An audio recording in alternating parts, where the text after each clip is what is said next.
So we have done a number of trips with Shashank, and this is the third one from the family side. For us, it's twice, and Manas has done two already, and this was the third one for him. For us, it was like, our elder son Weber, he had not experienced the safari, and we believe it's one of the most memorable things that you can cherish for a long time. So as we got together and both of them were coming at the same time, we reached out to Shashank to see which dates are possible, and fortunately, it says that luck would have it, these dates, which were the only dates available to us, fitted perfectly into his calendar, and that's why this just came around and we said let's do it. For sure, there was no choice. It was just Shashank, and then we reached out and everything fell into place. So just perfect.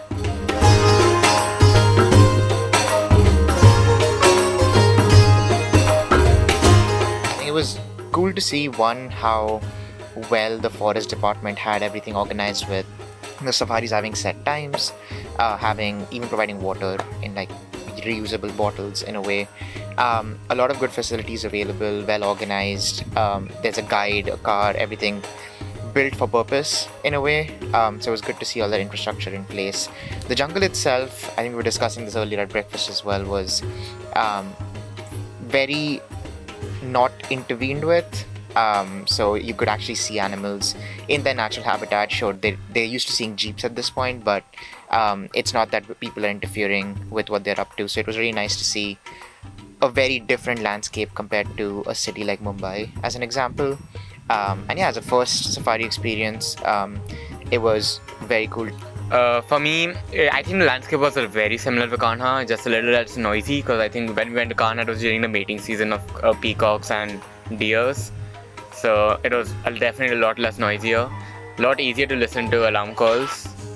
Other than that, so it was very similar to Kanha, but yeah, again, it teaches you patience, it teaches you humility, and I think I really enjoyed this trip.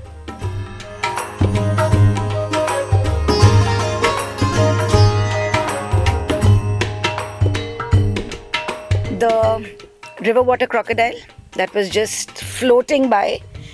I love the blue of the kingfisher, my favorite bird. Obviously, the tiger that just crossed in front of our car. Anything else? So tiger, leopard, spotted deer, sambar, nilgai, wild dogs. We were lucky to see wild dogs. Boars. Wild boars, a lot of birds, so kingfisher, hornbill, the Siberian duck, which had a nice red color to it, and it was so colorful, in that pond which had no other color. And I think the cutest duo that we found in that little hollow was the two owls, perfectly fitting into that hollow as if created for them. Yeah, and there were many more birds which we saw, but bird names are complicated to remember. So no, we saw the eagle. So many of them. Yeah, eagle, the crested eagle. Hovering over. Yeah.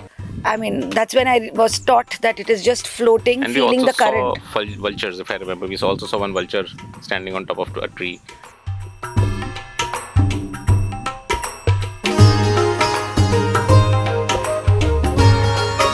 I think the guide and the driver made a really good decision where there was a big traffic jam in one direction, which is where the call was actually coming from, but instead of joining that traffic jam, we stood on a perpendicular road, which happened to work out really well for us, because while looking towards where the call was coming from the corner of our eye, I think Shashank and the guide spotted just this black thing run across the road, and figured that it is likely a leopard.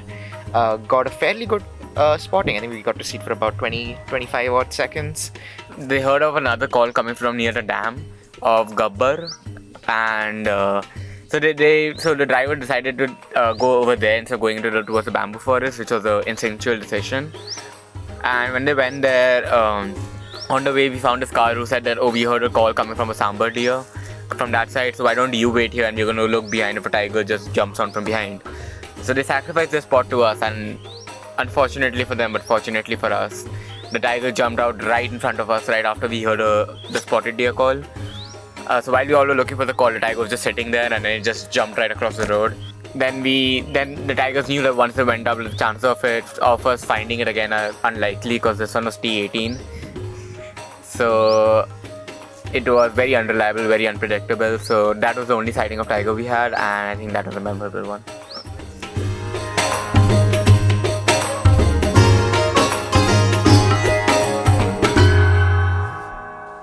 it's a family run, and it's everything is very family like. So the advice you get from everyone here, the food, the help that you get, it's amazing. I think very very homely, and the way it's been built is so close to nature. A large land area, very well landscaped, small constructions on the sides, a machan which can help you see over the forest. So it's a very very beautifully done property, simple and homely, and you really feel comfortable here.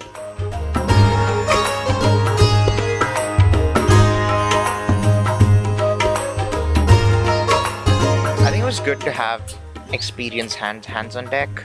We did have a repeat guide when we went to the same gate twice, but overall, as Manas was mentioning, where the instinct which comes with being a guide for so long was very helpful in being in the right area. So not just listening to a call and figuring out where it is, but also knowing that, okay, if a tiger goes in from this side of the forest, it'll usually come out from the other. Of course, with T18 as an example, it doesn't always work, but having that information available was really helpful with most of the spottings that we had. And even smaller things like we're going and all of a sudden they brake because they somehow spotted a paw print on the road, but you couldn't even imagine doing it yourself because you're going so fast, you're focused on just staying in the car. But these guys are trained enough, they know enough about the forest that they're able to find just a paw print in the sand. So really good information, really good access to knowledge, which helped a lot. Yeah, I agree with him. Like, I think the repeat guide we had, I think his name was Ram. Yeah, so Ram has been at that gate since the gate's creation, which I think about 12-15 years. And I think that much, and I'm sure since he's been in the villages before that, he would have a lot of information about the forest and the landscape and everything. So I think that kind of experience really comes in handy when it comes to safaris and expeditions like this.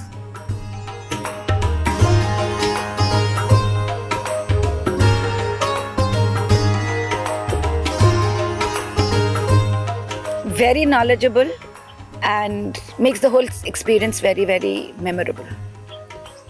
I think that's a big difference between a normal safari and being on a safari with Shashank, and the level of experience really dramatically moves more positive. We did one safari with Shashank about 2.5 years back. Yeah. And that time, there was so much of passion, and you really, start to go with his passion of wildlife. And now 3 years later, we were sure that we wanted to do a safari with him only.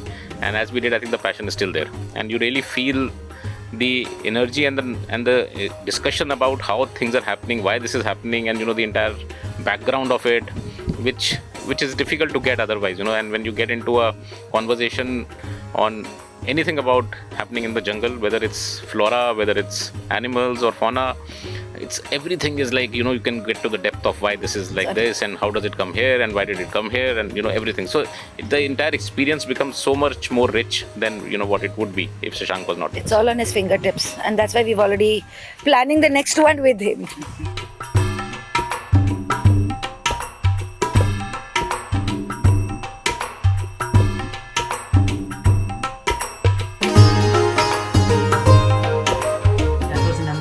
Amazing safari, guys.